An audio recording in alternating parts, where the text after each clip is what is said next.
Welcome to Juris Crack. Juris Crack में Indian evidence act के series में आपका वार्म वेलकम है। आज का हमारा टॉपिक है opinion of third person with when relevant. कब थर्ड पर्सन का ओपिनियन रिलेवेंट होता है, जिसे हमें पढ़ना है सेक्शन 45 टू 51 ऑफ Indian evidence act. It is a general rule that the opinion of a third person और पार्टी आर इररिलेवेंट। अगर दो लोगों के बीच का मैटर है, थर्ड पर्सन का जो ओपिनियन है वो इररिलेवेंट होता है। उसके ओपिनियन से क्या मैटर, दोनों के बीच में क्या सर्कमस्टांसेस वो हम देखेंगे। लेकिन however there are some instances exceptions when the opinion of third person is taken into consideration. This falls under section 45 to 51 of the Indian Evidence Act. अब कभी कभी ऐसे मैटर हो जाते हैं, जब केसेस हो जाते हैं जहां पे थर्ड पर्सन का ओपिनियन रिलेवेंट हो जाता है। जिस तरह से हमने देखा था कि हेयर से एविडेंस, मतलब सुनी सुनाई बात पे ऐसे तो वो एडमिट नहीं होता कोर्ट ऑफ जस्टिस में, लेकिन under the section 6 of evidence act, res gestae या सेक्शन 32 टाइम डिक्लेरेशन, या और दूसरे कोर्सेज में जो सेक्शन 32 ऑफ 2 है ऑर्डिनरी बिजनेस कोर्स में, ये सब में क्या होता है वो एक्सेप्ट कर लिया जाता है। तो उसको उसी तरह से थर्ड पार्टी के भी ओपिनियन को कभी कभी रिलेवेंट माना जाता है। और ये कभी कभी कहाँ पे, सेक्शन 45 टू 51 में। The term opinion means something more than relating to gossip और हेयरसे। इट मीन्स जजमेंट और belief, that is belief or conviction resulting from what one thinks on a particular question. आप जब opinion देते हैं तो वो gossip होता है या ऐसा नहीं होता है। आप जिस पे बिलीव करते हैं, फेथ करते हैं, तभी तो उस मैटर पे ओपिनियन देते हैं।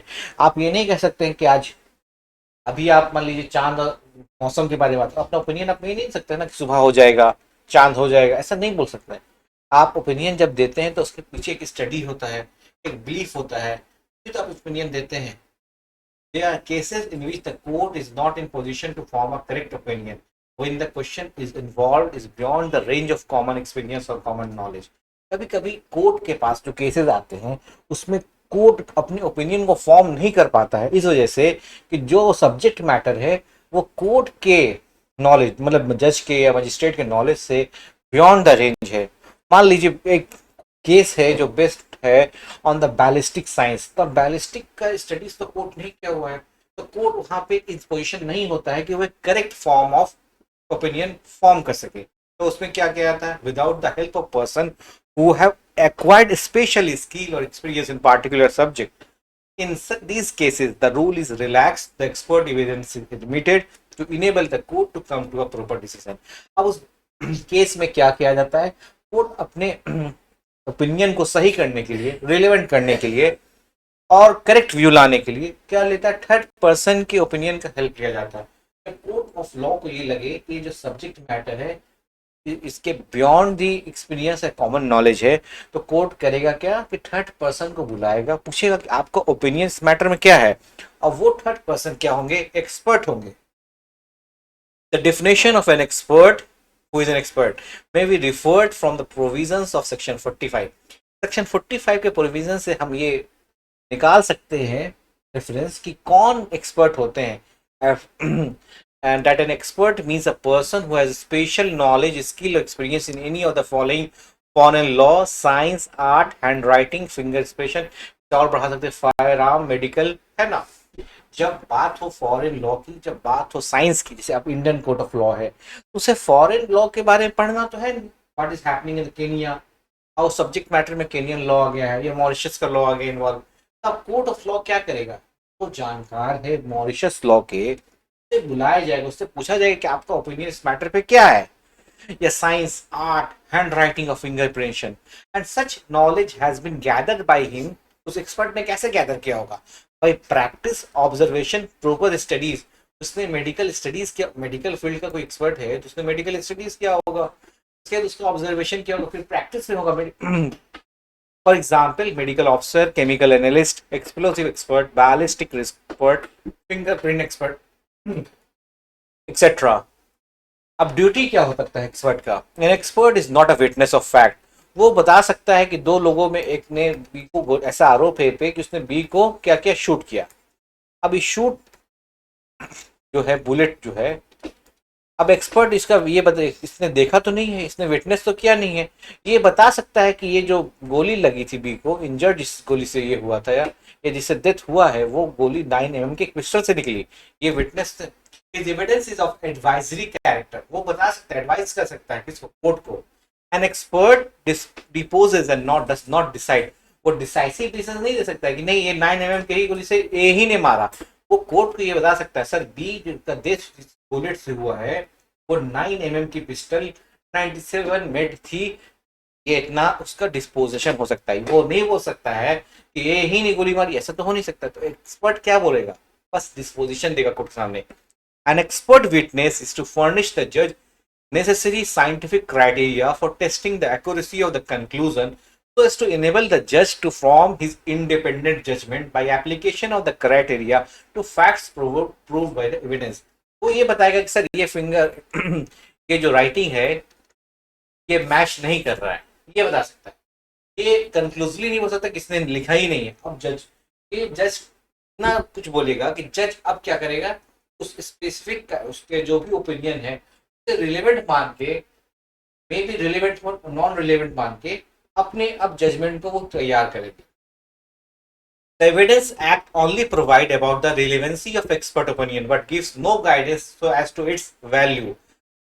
रिलेवेंस मतलब एविडेंस एक्ट में क्या होता है, सेक्शन 45 टू 51 में किसी भी इसके रिलेवेंसी की तो बताई गई है, लेकिन इसके कितना वैल्यू होगा उसका ओपिनियन ऑफ, अगर किसी ओपिनियन में एक्सपर्ट ने बताया, हैंड राइटिंग एक्सपर्ट ने, कि ये हैंड राइटिंग उसकी नहीं है, ये तो रिलेवेंट होगा, लेकिन कितना इसका वैल्यू होगा ये बातें हमें एविडेंशियरी एक्ट मतलब एविडेंस एक्ट में पता नहीं चल पाता। The opinion of an expert should be supported by facts and circumstances of case. Contradiction due to other evidence or fallacies in the finding of the expert render the evidence inadmissible and unreliable। अगर ऐसा कुछ होगा कि जो expert opinion का जो opinion of the expert है वो किसी भी तरह से कॉन्ट्राडिक्टरी है और सारे सर्कमस्टांसेस और फैक्ट्स के खिलाफ, तो वो जो ओपिनियन ऑफ द एक्सपर्ट होगा वो क्या बन जाएगा, इनएडमिसिबल और unreliable. An expert opinion is not binding upon the court. Court को अगर कोर्ट में उसने बोल भी दिया कि हैंड राइटिंग उससे मैच नहीं कर रहा है, तो अब ये जज की ड्यूटी नहीं है कि उसके ओपिनियन को एज इट इज ले लिया जाए। कोर्ट कह सकता है कि आपको कोर्ट के लिए उसके हर एक ओपिनियन, एक्सपर्ट के ओपिनियन को लेना बाइंडिंग नहीं है, वो इसे ले भी सकता है नहीं भी ले सकता है। Further the opinion of an expert cannot supersede evidence of an testing witness. मतलब आई विटनेस है, आपने देखा हुआ विटनेस है, उसके विटनेस से ज्यादा उसके एविडेंशियल वैल्यू से नीचा है। ये क्या है, रिलेवेंसी को शो कर रहा है। अगर टेस्टिंग विटनेस ने बोला कि उसी ने सिग्नेचर किया, उसी ने सिग्नेचर किया। The value of an expert opinion suffer from various drawback. क्या क्या ड्रॉबैक होते हैं एक्सपर्ट ओपिनियन के ओपिनियन में, क्या क्या होते हैं एक्सपर्ट के ओपिनियन में। There is a danger of error और डिलिबरेट फॉल्स। मतलब डिलिबरेट फॉल्स का मतलब एक्सपर्ट को इस तरह से डिलिबरेटली पैसे दिए जा सकते हैं, उसे कुछ ऐसा इंड्यूस किया जा सकता है, प्रॉमिस किया जा सकता है, थ्रेट दिया जा सकता है, जिस वजह से वो गलत ओपिनियन दे। This privileged person might be half blind, incompetent और इवन करप्ट। करप्ट भी हो सकता है, इनकॉम्पिटेंट भी हो सकता है। It would be highly unsafe to convict a person on the sole testimony of an expert, therefore a conviction cannot be based solely on the opinion of an expert without substantial corroboration। मतलब court ने बोल दिया कि इसकी evidential value जो होगी opinion of expert की, वो क्या होगी, वो बहुत ज्यादा नहीं हो सकता है। उसके बस ओपिनियन पे किसी को कन्विक्ट, किसी को एक्विट हम नहीं कर सकते, सिंपल सी बात है। ये वन ऑफ द फैक्टर होगा, ओनली फैक्टर नहीं। मान लीजिए किसी केस में एक्सपर्ट ओपिनियन ने ये बोल दिया और बाकी फैक्टर सब अगेंस्ट है, तो इसके ओपिनियन का कोई रिलेवेंसी, कोई वैल्यू नहीं रह जाएगा। कि हाँ, अगर सारे कोरोबरेटिंग एविडेंस मिलते चले गए, उसमें से ओपिनियन ऑफ एक्सपर्ट ही मिल गया, then it become a substantial corroboration. जब हो गया सब कुछ, तब it become a ground for the conviction. But इसी ग्राउंड पे कि ओपिनियन एक्सपर्ट ने बोल दिया कि वो हैंड राइटिंग नहीं है इसकी, या ये बैलिस्टिक मिसाइल इसी ने बनाया है, या 9 mm पिस्टल के जो गोली ने किसी ने मारा है, इस ग्राउंड पे किसी को हम कन्विक्ट नहीं कर सकते हैं। तो दैट मीन्स कि इसकी वैल्यूएशन एविडेंशियल वैल्यू बहुत हाई नहीं होती है। S Gopal Reddy versus state of Andhra Pradesh AIR 96 में क्या हुआ था? In this case the court observe that expert evidence are just a mere opinion. जो एक्सपर्ट एविडेंस होते हैं वो क्या होते हैं? मेयर ओपिनियन होते हैं, एंड नॉट द सब्सटांसिव और प्रोबेटिव एविडेंस। वो किसी भी तरह से सब्सटांसिव या प्रोबेटिव एविडेंस नहीं होते हैं। According to the procedural rule, the opinion or the inference of the expert is not safe as they don't have any independent value, so as they must be corroborated with the circumstantial evidence. सबसे बड़ी बात है, इनके जो opinion को हम लोग circumstantial evidence के साथ कोरोबरेट करेंगे। अगर वो कोरोबरेशन हो गया तो देन वो रिलेवेंट है। इन केस अगर कोरोबरेशन नहीं हो पाता है तो इनके ओपिनियन कोई वैल्यू नहीं है in sense of evidentially. When there is a conflict between the medical evidence and ocular evidence, कहाँ पे एक मेडिकल एविडेंस कौन देगा? एक्सपर्ट देगा। और ocular मतलब eye witness. Oral evidence of an eyewitness has to get primacy as medical evidence is basically opinion. That means कि medical evidence को कौन दे रहा है? एक्सपर्ट। ऑकुलर एविडेंस को कौन दे रहा है? आई विटनेस। तो हम किसको ज्यादा मानेंगे? आई विटनेस को मानेंगे, क्योंकि आई विटनेस की जो टेस्टिमोनी है उससे ज्यादा सपोर्ट किया जा सकता है, क्योंकि उसका क्रॉस एग्जामिनेशन होगा, एग्जामिनेशन चीफ होगा, उसे पे लिया जाएगा। ये सारा कुछ किसके साथ हो सकता है? ये आई विटनेस के साथ हो सकता है। मेडिकल एविडेंस वो देंगे एक्सपर्ट, वो ओपिनियन देंगे। इसलिए उसे कहा गया कि जहां पे प्राइमेसी देने की बात होगी, हम प्राइमेसी हमेशा आई विटनेस को देंगे। When there direct evidence is not supported by the expert evidence, the evidence is wanting in the most material part of the prosecution case, and therefore it would be difficult to convict the accused on the basis of such evidence. बस हम किसी basis पे कि expert opinion है, हम इस basis पे किसी को कन्विक्ट नहीं कर सकते। बार बार यही बात है। If the evidence of the prosecution witness is totally inconsistent with medical evidence, it is the most fundamental defect in the prosecution case, and unless the inconsistency is reasonably explained, it is sufficient to discredit the evidence as well as the entire case. Mani Ram versus State of UP. अब आपके prosecution का case है, जो आपके witnesses है वो x direction east की तरफ जा रहे हैं, आपका मेडिकल ओपिनियन जो है, मेडिकल एक्सपर्ट का ओपिनियन वाई डायरेक्शन में जा रहा है, तो पूरा का पूरा केस ही आपका खत्म, जीरो। वही अब इसमें लिखा हुआ, it is unsufficient to discredit the evidence as well as entire case, पूरी केस ही आपकी बेकार हो गई। Opinion of third person when relevant. Foreign law, as the judges of our nation would not have having much knowledge about foreign law, so the opinion of the expert are taken into account. In Aziz Wano versus Muhammad Ibrahim Hussain, the Allahabad High Court observed that the Shia law cannot be called a foreign law as it is one of the law of India on marriage. So the court has to interpret the law of land and apply the same in the case of question. अब मान लो कोई foreign law Kenya का है, तो court बुलाएगा Kenya के जो law को जानते होंगे। मान लो श्रीलंका का है, तो श्रीलंका के जो लॉ को जानते हो उसके ऊपर एक्सपर्ट को बुलाएगा कोर्ट। लेकिन जहाँ पे कोर्ट इंडियन लॉ की बात है तो कोर्ट को खुद से इंटरप्रेट करना है। इसमें अजीज मानो वर्सेस मोहम्मद इब्राहिम हुसैन के केस में शिया लॉ को भी क्या माना गया? लॉ ऑफ इंडिया में माना गया हमारे। ठीक है। Medical opinion. The value of medical evidence is only corroborative. A doctor acquired special knowledge of medicine and surgery, and as such, he is an expert. Opinions of medical officer, physician, or surgeon may be admitted in evidence to show. किस तरह से, एक तो पहली बात है कि जो मेडिकल एविडेंस है वो कौन क्या हो सकती है? कोरोबरेट कर सकते हैं, सब्सटेंशियल नहीं होती, कंक्लूसिव नहीं होती कि इसके बेसिस पे किसी को आप कन्विक्ट कर दो। दूसरी चीज है, ये डॉक्टर कहाँ से एक्वायर करते हैं special knowledge? Medicine, surgery, as an expert. वो पूरा प्रैक्टिस करते हैं, डिग्री लेते हैं, पढ़ते हैं, से वो एक्सपर्ट बनते हैं इस फील्ड के। अब opinions of medical officer, physician या surgeon may be admit in evidence to show physical condition of a person. अब उसका फिजिकल कंडीशन क्या है? Age of the person, cause of death of a person, nature and effect of disease or injuries on body and mind, manner or instrument by which such injuries was caused, time at which the injury of wound have caused, whether the injury of wound are fatal in nature, cause, symptom, peculiarities of the disease and whether it is likely to cause death, probable future consequence of injury, etc. तो क्या physical condition है उसका?